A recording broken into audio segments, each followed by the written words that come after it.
In today's how-to, we're going to talk about how your plan items appear on the map on the travel page. So here you have the planner view of the trip where you're managing your plan items. These can be program or detailed, which is explained in another video. When you click in to edit either your program or your detailed item, you can scroll midway down and you'll find the address or location. These are set and automatically pinned on the map unless you tick the box that says Don't Show on Travel Page Map.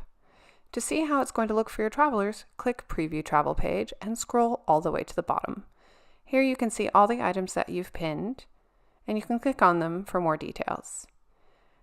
Of course, if you have a number of items that are close together, your traveler can zoom in to get more detail in that location simply by clicking on any of the pins.